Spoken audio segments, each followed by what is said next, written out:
বর্তমান সময় দাঁড়িয়ে বাংলাদেশের one and only megastar Shakib Khan. এই মেগাস্টারের তকমাটা তো বাংলাদেশে আরো একজন পেয়েছিলেন, উজ্জ্বল সাহেব। তাকেও বলা হতো বাংলাদেশের মেগাস্টার।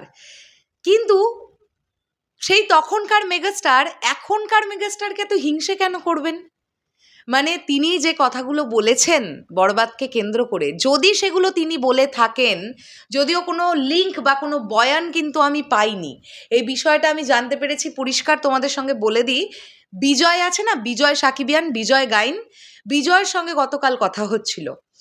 তো বিজয় একটা জায়গা থেকে জানতে পেরেছে যে উজ্জ্বল সাহেবের বক্তব্য এগুলো বরবাদ নিয়ে, এবং যে কারণে বিজয়ও একটি ভিডিও বানিয়েছে।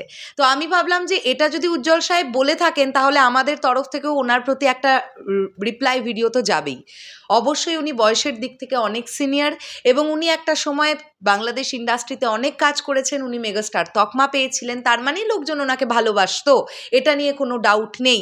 কিন্তু সবথেকে বড় ব্যাপার হচ্ছে নিজের সম্মানটা নিজে ধরে রাখা। এই ব্যাপারটা খুব কঠিন। আমার মনে হয় যে যেগুলো জানতে পারা যাচ্ছে বরবাদ নিয়ে উজ্জ্বল সাহেব যে কথাগুলো বলেছেন সেগুলো কমপ্লিটলি ভিত্তিহীন কথা।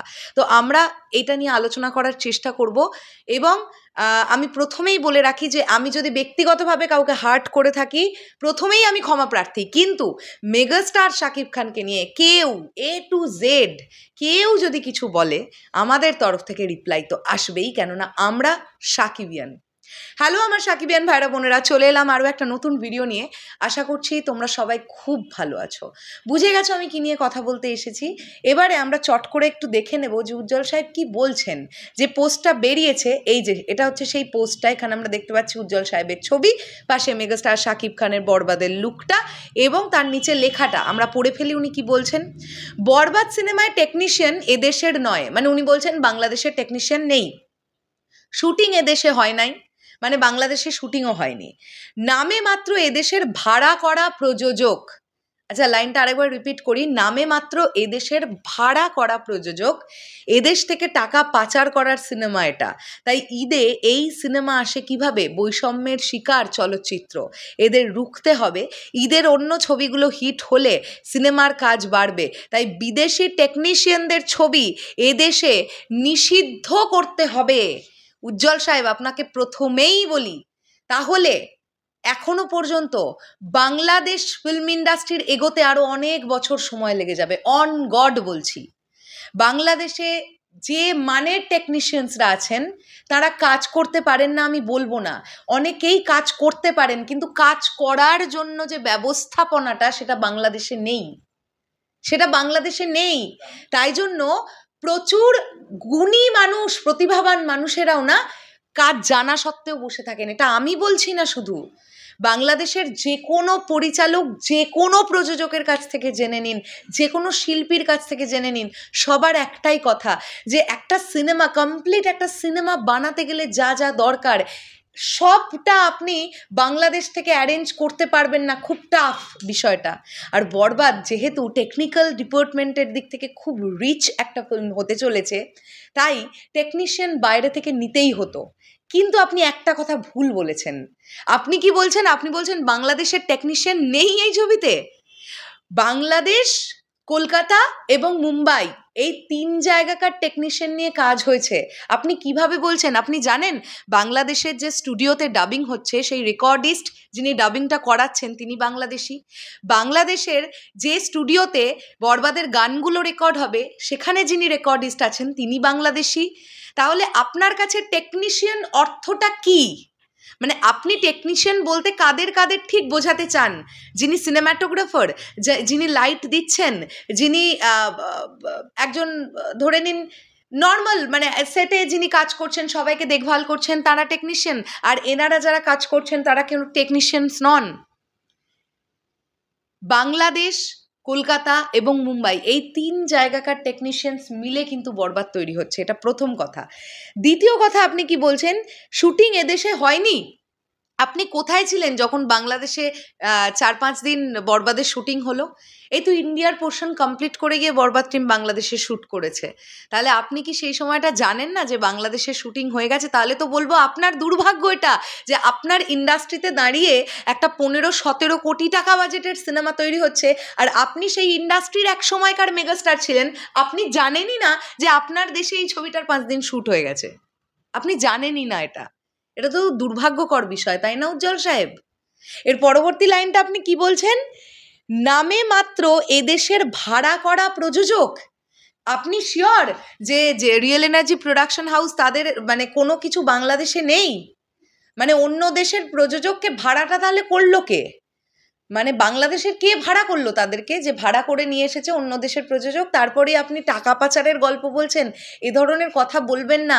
আপনার মতন একজন সম্মানীয় ব্যক্তি যদি এ ধরনের কথা বলেন, তাহলে বিশ্বাস করুন ওই 5 কোটি 6 কোটির ওপরে আর বাংলাদেশের ফিল্মের বাজেট উঠবে না, মানে নির্মাণের বাজেট। অসম্ভব ব্যাপার। তাহলে আর স্বপ্নও দেখবেন না যে 15 কোটি বা 17 কোটির অ্যামাউন্টের ছবি হতে পারে।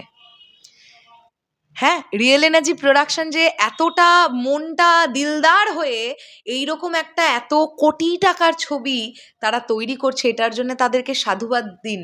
বেকার কেন তাদেরকে দোষারোপ করছেন, আর ফেক দোষারোপ করছেন? বলছেন টাকা পাচার, কি বলছেন লাইনটা? এদেশ থেকে টাকা পাচার করার সিনেমা এটা? এদেশ থেকে টাকা পাচার করার সিনেমা? হায় হায় হায়, কি বলছেন? আচ্ছা, তারপরে কি বলছেন? তাই ঈদে এই সিনেমাটা আসে কিভাবে? আচ্ছা, অন্য সময় আসতে পারে। মানে অ্যাকচুয়ালি কি আপনি তাহলে ঈর্ষান্বিত মেগাস্টার শাকিব খানের প্রতি? নাহলে আপনি যদি এই সিনেমার বিরুদ্ধতাই করছেন, তাহলে শুধু ঈদকে টার্গেট করলেন কেন? আপনি তো বলতে পারতেন যে বছরের কোনো সময়তেই এই সিনেমাটা আসতে পারবে না, হঠাৎ ঈদেই আসবে না, এটা বললেন কেন? কেননা ঈদে শাকিব খানের সিনেমার ব্যবসা সবচেয়ে বেশি হবে, তাই? এগুলো কি আপনার কাছ থেকে মানা যায় উজ্জ্বল সাহেব? আচ্ছা, তারপরে আপনি কি বলছেন? বৈষম্যের শিকার চলচ্চিত্র। আচ্ছা, শিল্পে আবার কোনো বৈষম্যতা থাকে নাকি? মানে আর্ট তো আর্টই হয়, তার মধ্যে আবার বৈষম্যটা কি? মানে জাতি, ধর্ম, বর্ণ এই ভেদাভেদ করে শিল্প হয় নাকি? আমি জানি না। মানে শিল্পী কি এত কিছু বৈষম্য ভেবে শিল্প তৈরি করবেন একজন শিল্পী? যাই হোক, একটু ভেবে দেখবেন আপনি যে লাইনটা বলেছেন সেটা কি ধরনের একটা লাইন হয়ে গেছে। এদেশে আচ্ছা, এদের রুখতে হবে। আপনি চেষ্টা করুন, দেখুন আপনি রুখুন, আপনি পারেন কি না দেখুন। আপনি আরও দলে কিছু লোকজন নেওয়ার চেষ্টা করুন, আর যারা বরবাদের সাপোর্টার আছি আমরা তারাও দেখি যে আলটিমেটলি আপনারা রুখতে পারেন কিনা বরবাদকে। হ্যাঁ, আচ্ছা, ঈদের অন্য ছবিগুলো হিট হলে সিনেমার কাজ বাড়বে, তাই বিদেশি টেকনিশিয়ানদের ছবি এদেশে নিষিদ্ধ করতে হবে। হায় ভগবান, কি অবস্থা বলুন তো! তাও তো এই ছবিটা মানে এমন নয় যে ভারত বাংলাদেশ কোভেঞ্চার্সের ছবি, কমপ্লিটলি একটা বাংলাদেশের প্রোডাকশন হাউসের ছবি, এটা বাংলাদেশ থেকে প্রডিউস হচ্ছে ছবিটা। আপনার বক্তব্যটা হচ্ছে বিদেশি টেকনিশিয়ান ইউজ করা যাবে না।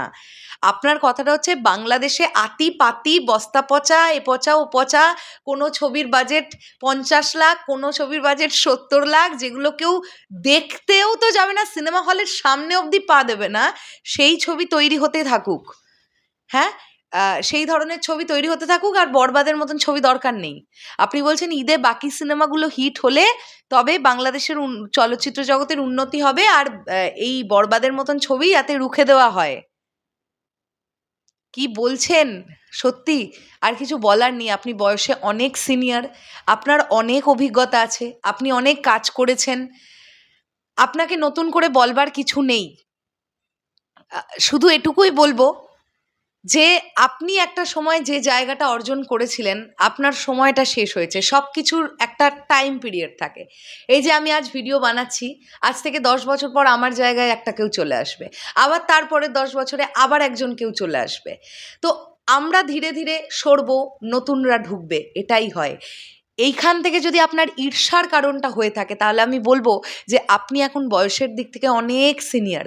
আপনি বরঞ্চ এইটা ভাবুন যে বাংলাদেশ চলচ্চিত্র জগৎ কিভাবে গ্রো করবে, এইটা ভাববেন না বিদেশি টেকনিশিয়ান ইউজ হলো না দেশি টেকনিশিয়ান ইউজ হলো, বিদেশে শ্যুট হলো না দেশে শ্যুট হলো। এগুলো ভীষণ ওই আমরা সেই বলি না যে পুরোনো দিনকার চিন্তা ভাবনা। আজকের ডেটে দাঁড়িয়ে এগুলো হয় না। একটা সিনেমাকে ভালো সিনেমা বানানোর স্বার্থে যদি মনে হয় বাইরের টেকনিশিয়ানদের ইউজ করতে হবে, তাহলে ইউজ হোক না, কি অসুবিধে? দিনের শেষে গিয়ে আপনার দেশের নাম উজ্জ্বল হবে। যদি ভারতের টেকনিশিয়ানদের দ্বারাও কোনো ভালো কাজ বেরিয়ে যায়, কথার কথা বলছি, ধরুন বরবাদের সিনেমাটোগ্রাফি নিয়ে প্রচুর প্রশংসা হলো, শৈলেশ আবস্থি তিনি সিনেমাটোগ্রাফি করেছেন, কেউ কিন্তু শৈলেশ আবস্থিকে নিয়ে বেশি কথা বলবে না, তার থেকে অনেক মানুষ বেশি বলবে বাংলাদেশের ফিল্ম কি করে দেখিয়েছে ভাই দেখো। তো দিনের শেষে গিয়ে আপনার দেশের চলচ্চিত্রের মানটা বাড়ছে, এইটা ভাবুন।